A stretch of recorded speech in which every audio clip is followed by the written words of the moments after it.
Thank you. Taking the time off. Thank you. Hi. Tell us the story. Dinishkashan, White Cloud Man. My European name is Darin Ladouceur, and I'm a Métis elder who lives here in Banff, and I would like to talk to you about this mountain behind me, Buffalo Mountain, and what it means to me. My ancestors were very linked to the buffalo, and the buffalo were a way of sustaining our people, the Métis people. And we had large hunts in which the leader of the community was generally the captain of the hunt. And the hunt, everyone had specific places in the hunt, like some skinned, some gutted, some cut the meat. It was a whole processing job. And everyone lived by the hunt. So it also gave us our form of governance. So the governance of the Métis people actually came from the buffalo and how they interacted with the buffalo. And the buffalo was put here by Creator for all of us here on Turtle Island, all the indigenous people, so we can sustain ourselves. They gave us our food, our clothing, spiritual items to use in our ceremonies. And it showed us unity, how the bison lived together. And by the bison being on the land, it also helped the land to recover itself and for the berries to grow. But our people were very linked to that, to the bison. And at one point in time, we were made to stop what we were doing, selling hides and selling pemmican to people who were coming west. But this is a government form of control, and just the same thing of when they call this mountain Tunnel Mountain, it's kind of doing a great disservice to a spiritual place that's been very spiritual to the people of Blackfoot. Elder Tom Cranebearer has taught me that the White Buffalo Calf Maiden Society was started on top of that mountain when women would come in vision quest, go without food and water for 4 days to find their purpose in life. Creator to give them a vision. This mountain is very alive with spirit. You walk through it, and I've just had the great pleasure of moving to the side of this mountain. And I really believe that the history of this mountain needs to be known by all people. If you come from any side of the valley, this looks like a bison, like a buffalo sleeping. You know, so many call it Sleeping Buffalo. And actually, there's businesses in town who have named themselves after this mountain, acknowledging that it is a buffalo. This is a meeting place, this valley, for 6 different language groups of indigenous people would come here to trade in food and spiritual items and stories and knowledge. And the bison, this mountain behind us, Buffalo Mountain, is the guardian of that. Looks over this valley, looks over the sacred springs that are here, which bring healing. People would come from many miles and come to the springs to get physical healing through prayer and through being lowered into those waters. And I believe it's very important that we recognize that this mountain needs to be called by its proper name, Buffalo Mountain, while still acknowledging its history with the CP rail. But we can do that in another way. Let's honor this mountain by calling it Buffalo Mountain. And thank you very much. It's nice to speak to you today. Well, what a morning. This beautiful setting, these incredible people. We're all committed to the bison cause. My first encounter with bison in a deeper level was with its fiber. I was invited to transform it into something that we could all wear. We all know that bison has served as a protective code for not only themselves but the people that have managed to sustainably use it in the past.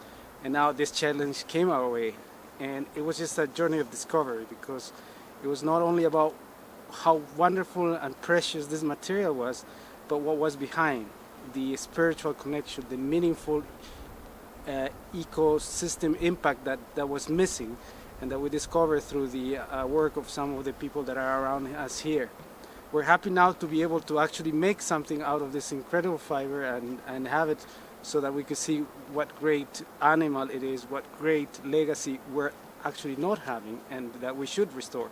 And naming this mountain will become an icon, a symbol that we all need to have and that we all need to aspire to not only have it as a recognition, but as a future for all of our lives. Yeah, I think it's good that to support like the name change, because it like also represents the buffalo, and they well, it's good to like celebrate because of their reintroduction, and many of their species were about to like become extinct in like around this area. Several years ago, the Royal Canadian Geographic Society undertook an incredible project. They put out, in book form, an atlas of Canada that renamed all the cities back to the names that were used for thousands of years. Why did they do this? To honor the vanishing languages of the first peoples here, and also to show that names mattered. Names meant, here is where you will find water. Here is where we spend our summer. Here's where we gather certain herbs and fruits. So when we look here, it's a similar situation. It is not a tunnel. It is a mountain that was a beacon, and still is a beacon, whether you were of the first peoples who came here or whether you're a tourist who comes here and wants to revel in the beauty and the deeply spiritual nature of Banff. And that's why I completely support the renaming of this mountain to what it should be. I also think it's a very strong statement for reconciliation, for honoring the people who have been here for a long time. This valley has had bison in it for many thousands of years until recently. When my ancestors came west, before the railway, before the Mounties, they lived on buffalo meat with the indigenous people they lived with here. Bison or buffalo are the essence of the landscape of this part of the world. And there was a mountain called Buffalo Mountain, or the Sacred Guardian Buffalo Mountain, that looked over this valley, that is in the heart of Banff National Park. Very familiar to many people. And it has a kind of a funny name now. It's called Tunnel Mountain. And it's called Tunnel Mountain because the Canadian Pacific Railway made a mistake in their survey. When they came up the Bow River, they thought they'd have to put a tunnel through the mountain. And then when the cost of that seemed prohibitive, they found a way around it, and they went up the Cascade River Valley and got around it. So it's a funny anecdote, but it's an anecdote that we can talk about without losing the core of the name of this really significant feature, Buffalo Mountain, which means so much to the history and purpose of this place as a place of gathering, a World Heritage Site where people from all over the world come, a place where indigenous people gathered before Europeans came. And it's a way of us restoring our landscape and building layers of history.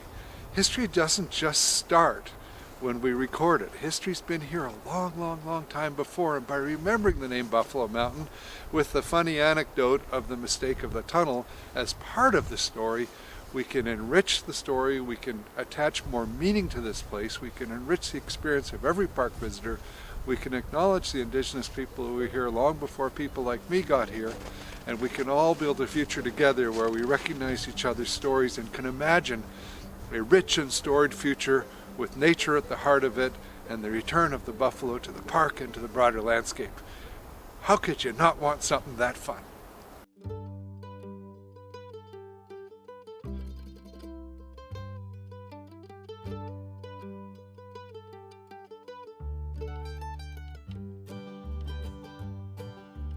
Wake up, sleeping buffalo, won't you come on home? Wake up, sleeping buffalo, feeling all alone. Time has passed since you last roamed, when the night was forced upon you. Bones rotting in the grass, now buried deep below. Dawn tiptoes through the dim light, a kiss on your faint shadow. Might you shake and stir the soil and let your dust gently rise? Wake up, sleeping buffalo.